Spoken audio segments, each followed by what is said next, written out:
Assalamualaikum warahmatullahi wabarakatuh.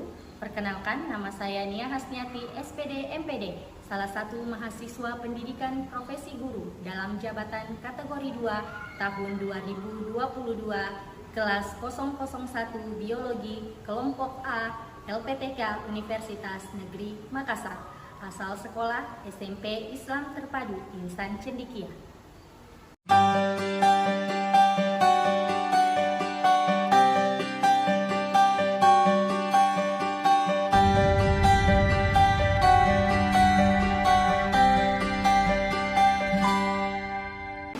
Assalamualaikum warahmatullahi wabarakatuh. Waalaikumsalam warahmatullahi wabarakatuh. Bagaimana kabarnya hari ini? Alhamdulillah. Masih semangat belajarnya? Masih. Alhamdulillah, alhamdulillahirabbil alamin. Wassalatu wassalamu ala asrofil anbiya'i wal mursalin sayyidina Muhammadin wa ala alihi washabbihi ajmain. Amma ba'd. Alhamdulillah, pada hari ini kita masih diberikan kesempatan dan diberikan kesehatan dari Allah Subhanahu wa taala untuk bertemu kembali di kelas kita ini untuk mengikuti mata pelajaran biologi. Pada hari ini kita akan melanjutkan pelajaran kita minggu lalu. Hari ini merupakan hari terakhir atau pertemuan terakhir untuk materi sistem peredaran darah. Sebelum kita mulai pelajaran kita hari ini, kepada ketua kelasnya silakan untuk memimpin doa untuk memulai pelajaran. Ya, duduk siap, gerak. Mengawali pelajaran biologi pada hari ini, berdoa dimulai.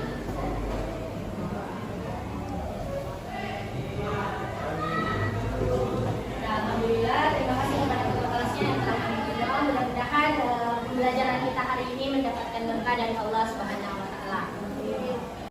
Nesa Marsha, Nur Alia, Nurul Aziza, Nurul Ismi, Putri, Ratu, Rina, Zulfikri. Jadi ada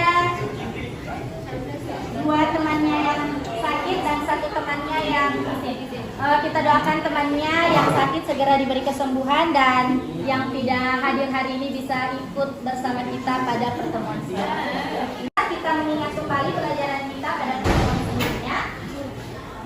Ibu ingin bertanya lagi untuk mengingat kembali, merecalling kembali memori kalian terkait dengan materi kita terkait dengan alat peredaran darah.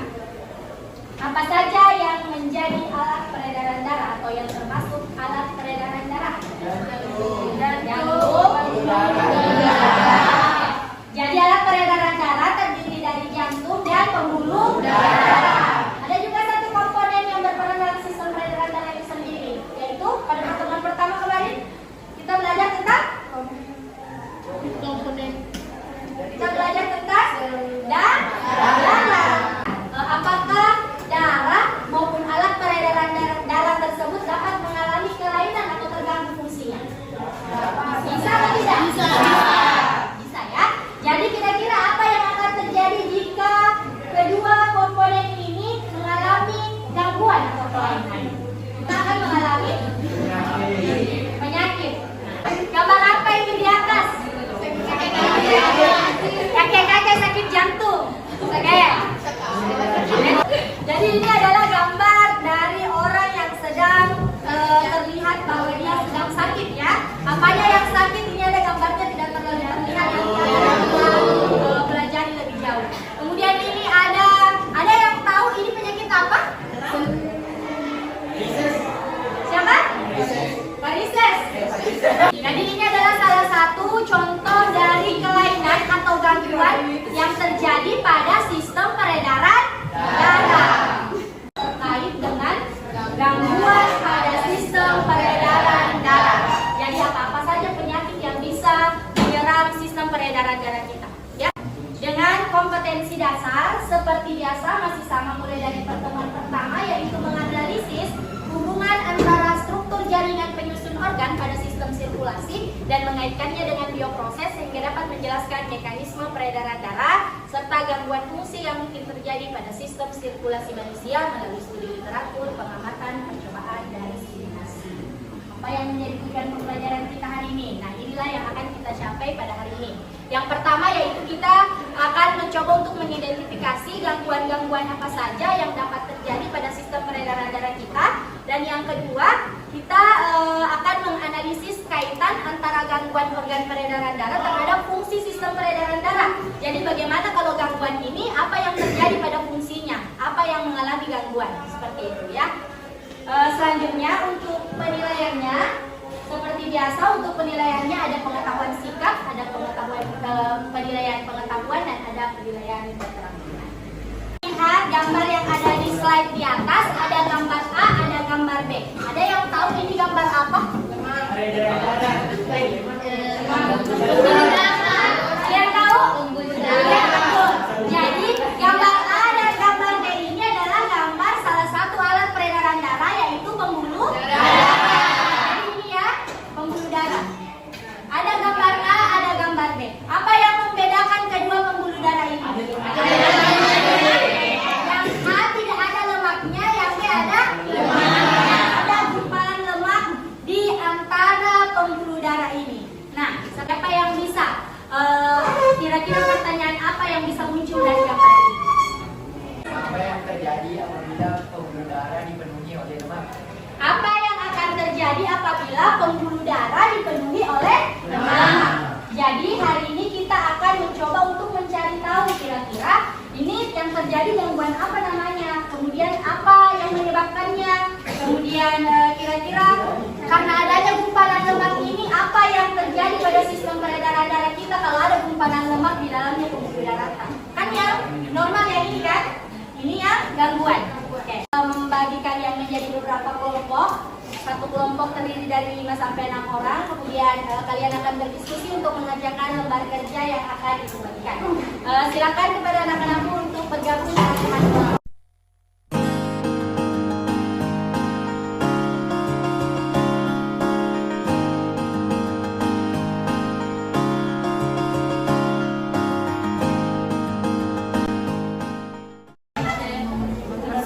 Ini dapat mempersempit pembuluh darah sehingga dapat menaikkan tekanan darah. Ya. Coba. Ini jawabannya kan iya. Uraikanlah penyakit apa yang terjadi pada kolom di bawah ini. Penyakit apa yang terjadi? Nah, yang mana? Yang ini kan? Jadi penyakit yang terjadi adalah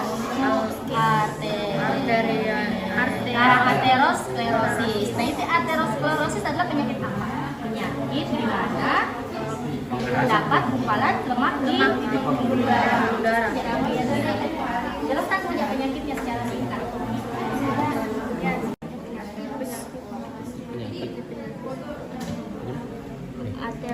Itu saja. Ateros ini? Ya, aterosis. Yang di atas yang dibahas apa? Aterosklerosis dengan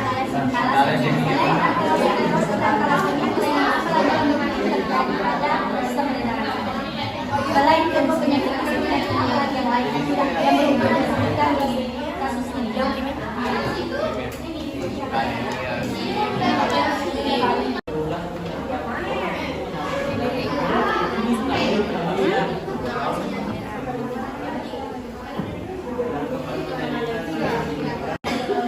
Disebabkan karena kelainan genetik.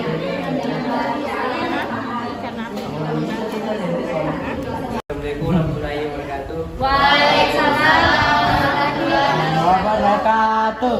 Perkenalkan, nama saya Sulfi dari perwakilan kelompok 6. Kedua gambar di atas di mana dia menunjukkan struktur apa yang normal dan tidak normal. Normal, jelaskan jawabanmu. Struktur normal yaitu pada gambar A. Struktur tidak normal yaitu pada gambar B, karena pada gambar B pembuluh darah terdapat lemak, sedangkan gambar A tidak mempunyai lemak. B. Berdasarkan gambar di atas, apakah arteri yang tidak normal menandakan kelainan atau penyakit tertentu? Uraikanlah penyakit yang terjadi pada kolom di bawah ini. Ya. Pilorosis yaitu penyakit yang disebabkan oleh pergeseran pembuluh darah. Jika pergeseran ini disebabkan oleh kolesterol, dinamakan aterosklerosis. Jadi, gangguan pada sistem peredaran darah itu terbagi menjadi gangguan pada darah dan gangguan pada Oke. Yang mana gangguan yang terjadi pada sel darah merah? Anemia.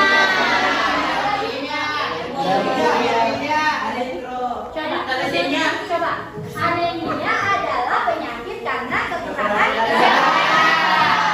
Pada sistem peredaran darah itu ada dua, yaitu gangguan pada darah dan gangguan pada peredaran alat peredaran darah. Gangguan pada darah itu anemia, leukemia, dan thalassemia. Gangguan pada alat peredaran darah itu sklerosis, dan lain-lainnya.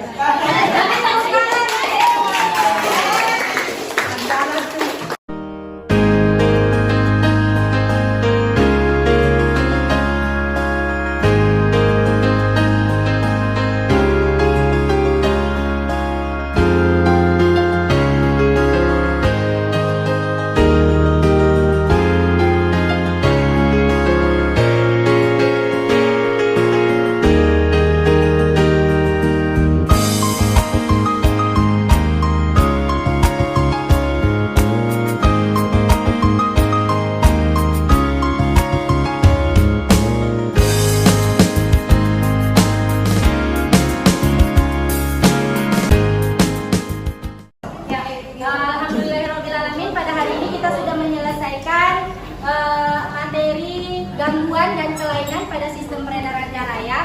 Hari ini kita sudah sama-sama belajar tentang gangguan atau penyakit yang bisa terjadi pada sistem peredaran darah kita. Ada gangguan pada darah seperti anemia, leukemia, erythrocytosis fetalis dan lain sebagainya. Kemudian ada penyakit pada pembuluh darah, contohnya penyakit sklerosis, kemudian varises, ada stroke dan ada serangan jantung.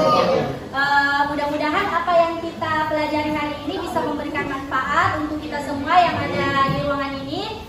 Untuk pertemuan selanjutnya, insya Allah kita akan masuk ke materi baru terkait dengan sistem pencernaan, yaitu organ-organ yang berperan dalam sistem pencernaan dan ruminansia. Untuk mengakhiri pembelajaran hari ini, dipersilakan kepada ketua kelasnya untuk memimpin doa.